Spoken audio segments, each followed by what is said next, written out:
This is the letter that CARE has written to America's top law enforcement official, Attorney General Eric Holder, accusing the Department of Justice, which he heads, of using anti-Muslim trainers to teach city and state police about how to deal with the Muslim community and demanding that the practice stop. CARE says openly Muslim-bashing groups like this one, run by neoconservative Frank Gaffney, head of a right-wing think tank in Washington,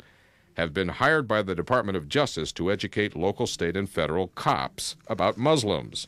But, says CARE Director Nihad Awad, who wrote the letter, the result is misinformation about Muslims, paid for with taxpayer dollars. What is shocking to us is that the ones who are training the government, the ones who are informing them about Islam and the Muslim community in the counterterrorism area, are the ones who see Islam as the enemy and the Muslim community as the enemy in the United States. So they give the government, therefore, inaccurate information, biased information, and we believe this is counterproductive, and it's going to impact negatively the policies, the attitudes, and the practices of the government law enforcement agencies at all levels vis-a-vis the Muslim community and Islam itself. Awad says the government should not be paying people who see Muslims as a suspect community to train the police, and that self-described experts, many of them openly contemptuous of the Muslim community that the government is hiring, are teaching local police that so-called radical Muslims are conducting a, quote, stealth jihad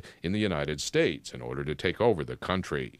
Complete nonsense, says CARE, which wants Holder to review the training programs and make sure what the cops are being taught is accurate. There are agenda-driven, anti-Islam activists who, under the facade of having institutions, they come to the government and they get paid with my and everyone else's tax-paying money to misinform the government about the Muslim population and Islam in general. The Department of Justice has not yet responded to CARE's demands in its letter, but a spokesman says the government is protecting privacy, civil rights, and civil liberties in the use of experts to educate police and legal professionals about a basic understanding of Islam in what it calls sensitivity training for law enforcement. CARE says it's now drafting letters to the Department of Defense and to the Department of Homeland Security, complaining about the same practice it says is being used by the Department of Justice,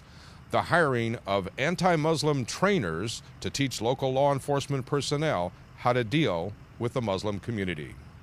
Mike Kellerman, Press TV, Washington.